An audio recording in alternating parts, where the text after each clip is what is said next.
Apparently, sabi ng balita, oo, at ang source ay si Bello, yung dating chairperson ng MECO. Meron siyang impormasyon na nakuha, na ako narinig ko kanina kay Deo Macalma. Ang nangyari pala, mga kotsero. So, totoo pala yung sinabi natin kahapon. Siyang tunay ang sinabi natin kahapon, mga kotsero.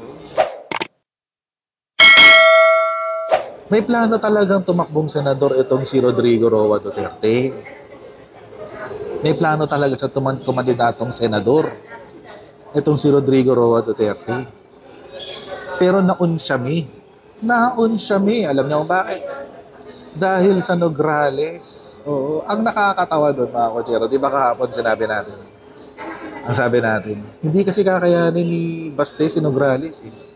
Oo, malakas ang mga Nograles. Oo. Hindi niya kakayanin ng Nograles. Lalo na si Carlo Nograles. O, payat-payat lang yun. Pero di hamak, mas may utak yun kaysa kay Baste. Di ba? Ang nangyari, yun din pala ang iniisip ni Digong. Yan. Yan. Sila kay Deo Macalma. Play natin.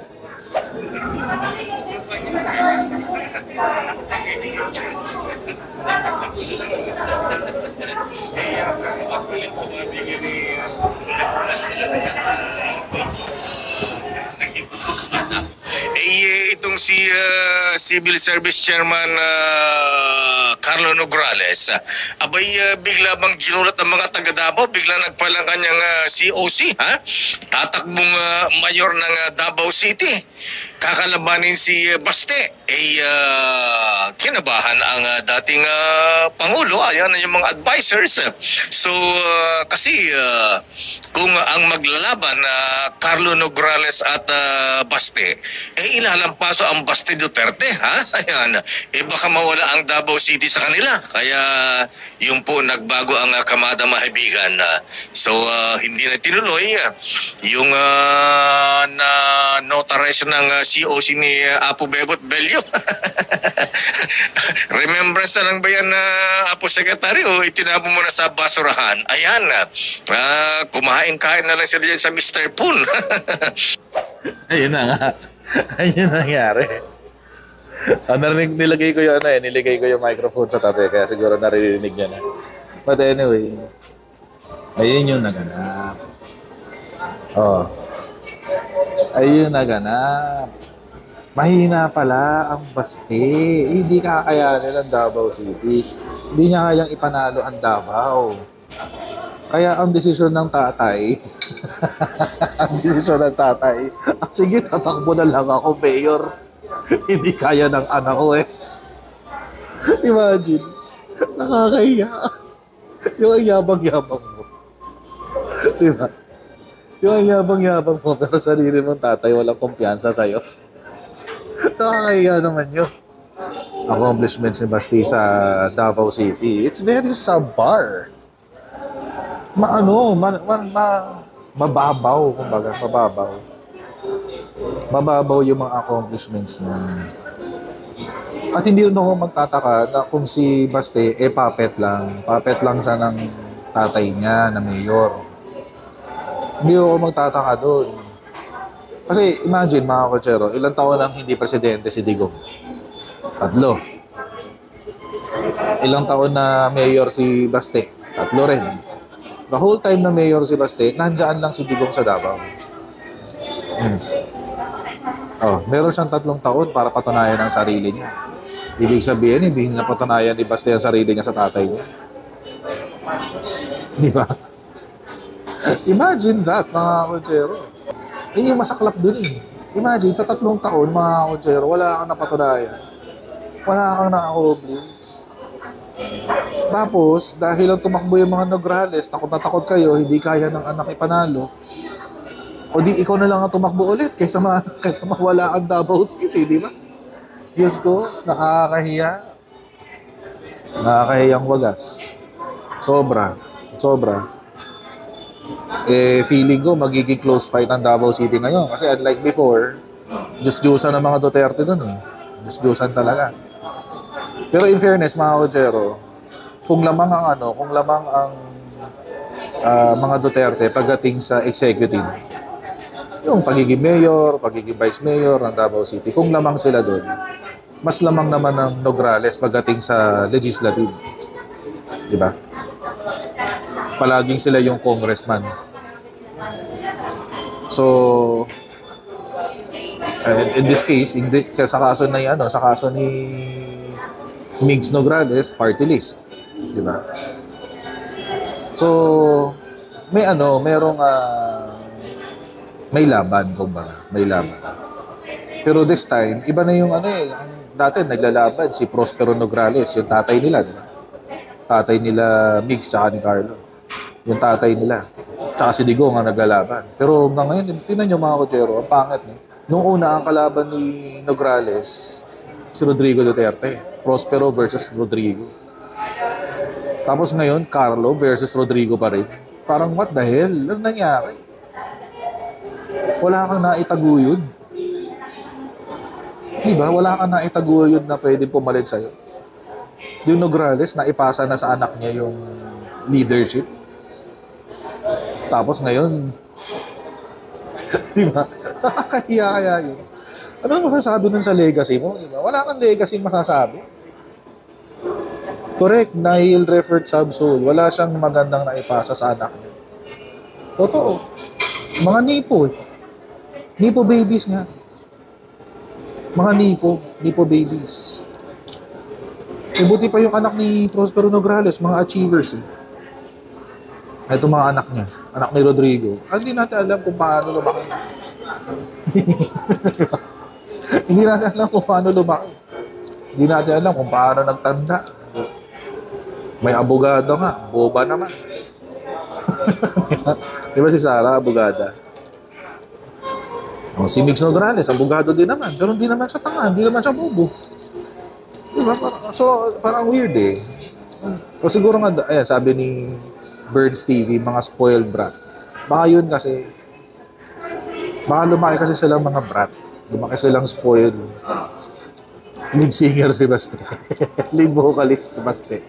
Yun pala yung niya. Yung pala yung legacy, pagiging lead vocalist. Ang Olats, man. Ang Olats. Kadiri. So yun na nga, wala siyang naiwang magandang legacy sa anak niya. Except politicking. Other than that, wala. Walang kwenta. So mukhang nakikita na natin ang sunset sa Duterte legacy. Mukhang kung last year medyo naghihingalo na ang Duterte legacy.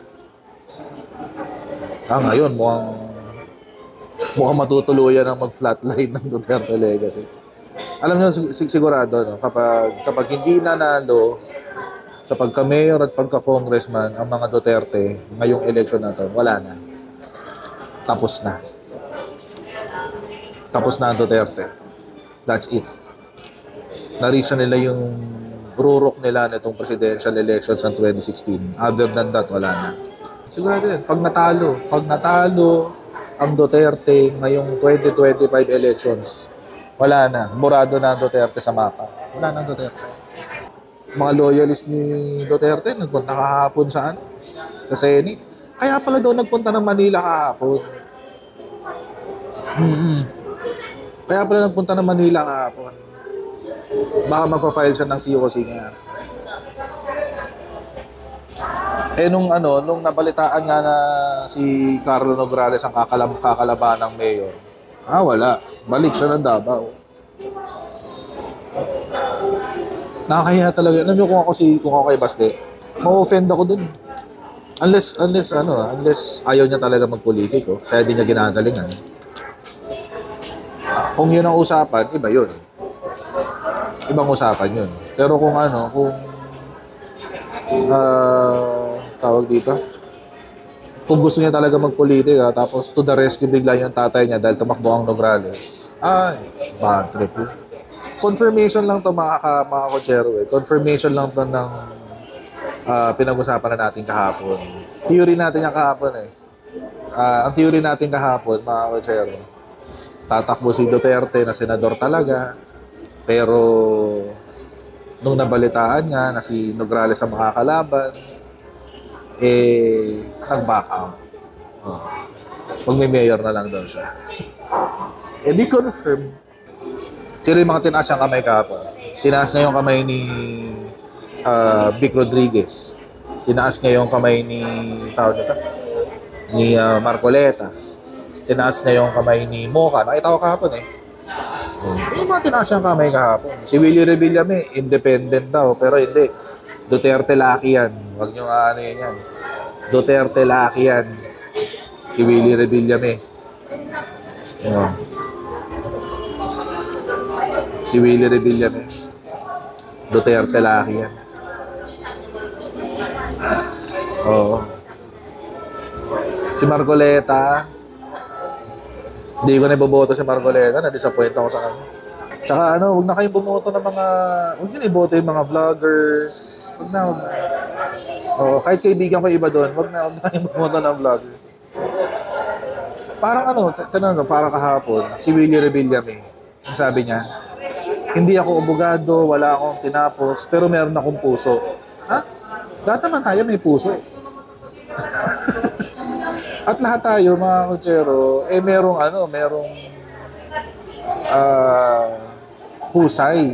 At marunong naman tayo lahat maawa. Pero hindi lahat pang politika, hindi lahat kaya ang governance. Hanggang dito na lang po tayo ngayon para po sa live stream na to. Maraming salamat sa inyo pong pakikisama sa atin din. Mamaya na lang po mag-shoutout pag nasa bahay na ako kasi wala pa ako sa bahay. And I'll see all of you later sa ating next Coach Jared Live, right? Bye everyone. See you later. Bye.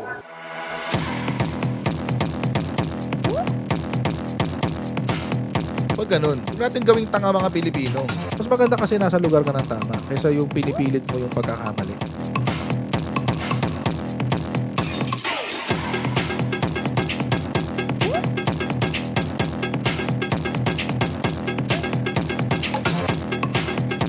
Are they willing to go that far? Hindi makakalimutan ng Pilipino yan hanggat di nasasagot niya. Sino ngayon nagsasabi ng totoo?